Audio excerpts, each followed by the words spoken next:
So here we have an automatic air and water cooling system. The water comes up here from the steam reservoir, pumped all the way here through insulated tiles, or insulated pipe, and up here, and then it gets pumped. Some of it goes into the electrolyzers to make the oxygen and hydrogen. Some of it goes into the water cooling tank. The water cooling tank here is all lined with temp shift plates made out of diamond. And we have the hydrogen coming in from the hydrogen generators. Well, going from the electrolyzers to the hydrogen generators and to the cooling system. Cooling system is on a thermal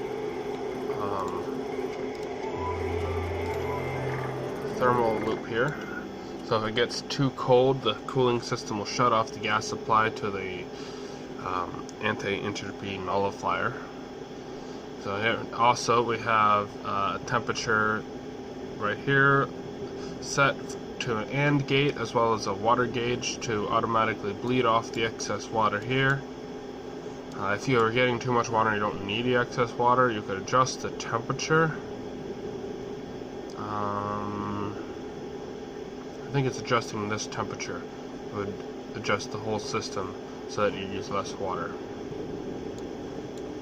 And that goes all the way over to here, and power gets our system going. So if you look here, the temperature of the gas is approximately 16 Celsius as it comes out here, because I set the thermometer here to activate if it's below 22, and right now the water temperature is set to 17, so that's approximately the temperature that the whole system runs at.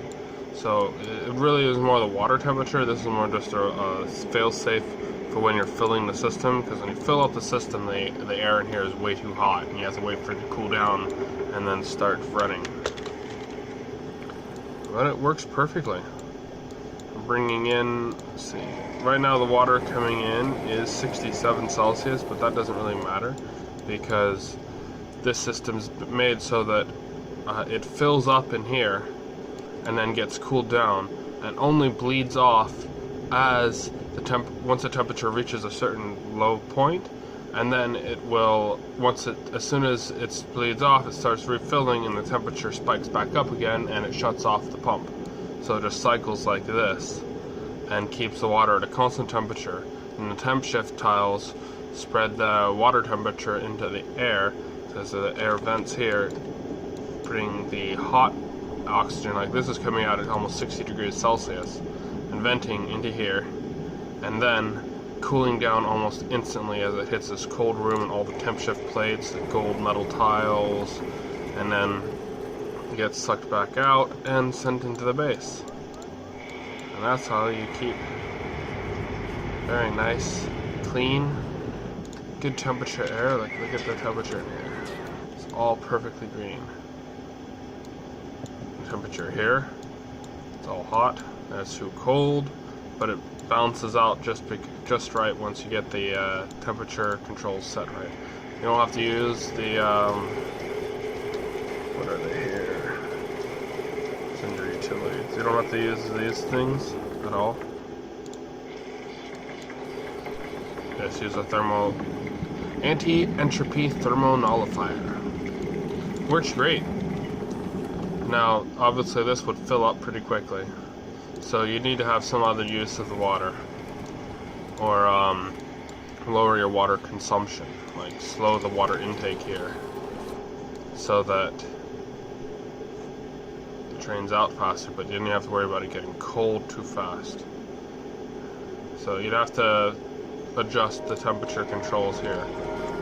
Here's the wiring again. The wiring is not actually that complicated, it's just power. But even the automation wiring isn't all that complicated. I don't know the button for automation wiring. Yeah, it's a very relatively simple automation. It's just an AND gate plus a few temperature sensors. And and gas shutoff. The gas shutoff will shut off if it gets too cold, preventing everything from freezing over, because I don't want it to freeze over. And that's how you get a perfect supply of temperature-controlled water and temperature-controlled air using a single anti-entropy thermal nullifier and a single steam geyser. It works perfectly. It uses a fair bit of electricity. So let's see, what's the electrical use right now? Actually, some of our electrical use is probably from the fireman chambers, because we got slime lung. So subtract like 200 or 300 watts for that. But right now we're using about 2 kilowatts, 2.5 kilowatts, which is a fair bit of use, but it's only as much as 2 of those thermal things here, the HVACs, the thermo regulator that cools gas and always seems to melt down. So you probably have to use some type of automation rig to keep it from melting down, and it uses. I would say that thing probably uses more electricity than this system does. But I haven't tried it for sure. But yeah, it works perfectly. So, let me know if you have any comments, what you think. I'm quite pleased. It was actually a fairly simple solution. I was working it out in another base that I made, playing normal mode.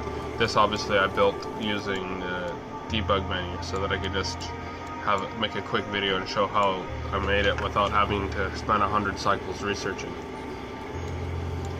But yeah, it works very nicely. I'm going to make some more videos. Let me know in the comments if you think I should make more videos of oxygen not included. I actually really like this game. I describe it as a combination between Sims and... oh dear. What just happened? Well,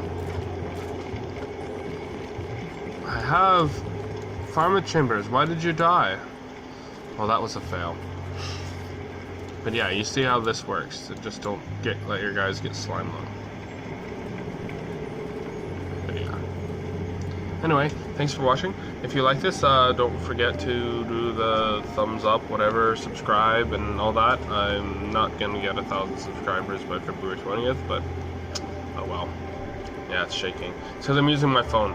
It's because I forgot my memory card. I got the power cord, the battery specifically for my camera at my friend's house. So, anyway, cheers. Thanks for watching. See y'all later.